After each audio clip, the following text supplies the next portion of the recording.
Makita pinaagi sa usa ka CCTV footage ang mismong pagpusil sa usa ka lalaki ug pagsulay og karnap sa kotse nga sakyan unta niini sa gawas lamang sa usa ka internet cafe sa may Laurel North ning syudad sa General Santos Biyernes pasado alas 2 sa kaadlawon. Apan una kini nahitabo, makit-an nga ni gawas ang usa ka lalaki nga nailang si Carlos Bargallo, 21 anyos gikan sa Net Central Cafe ug miadto kini sa sakyanan nga kulay itom nga adunay plate number nga ZTN 753. Apan wala ni inidamha ang duha ka mga suspect nga naa sa luyo nga bahin nga naghulat lamang kaniya. Dihang pasakay na kini, kalit na lamang siya nga gipusil igo sa tiyan.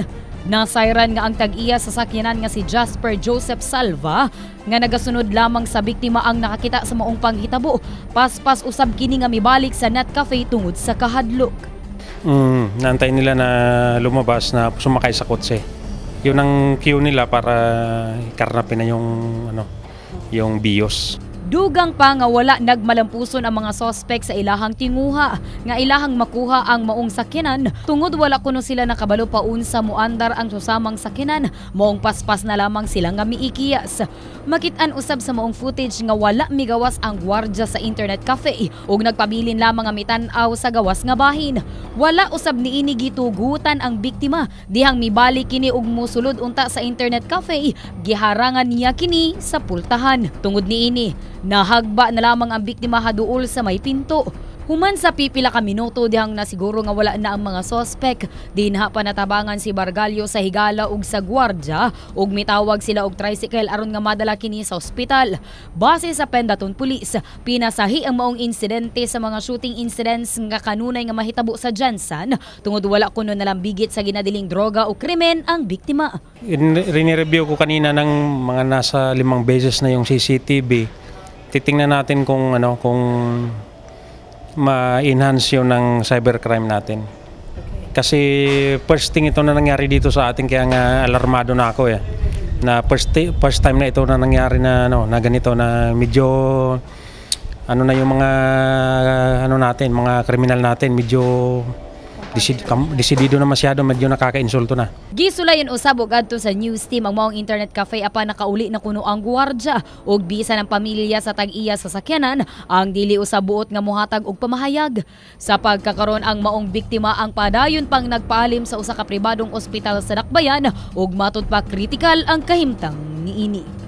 Sa bahin usab sa General Santos City Police Office kung GSCPO, base kang Police Senior Superintendent Maximo Layugan, ila kining pagatutukan tungod posibleng grupo ang mga sospek ug pagagamito ng sakyanan sa lain pang mga krimen. Bakit for the first time kung totoo yung nakikita namin na motive na gusto nilang karnapin ng sasakyan niya, baka may may planong mga ito na para baka gamitin ito as a means transportation in conducting somewhat different illegal activity. Nagpahigayon na usab sila og command conference aron nga sayron unsa ang buhaton aron nga dali kining masulbad, lakip na ang uban pang mga pagpamusil patay sa Dakbayan.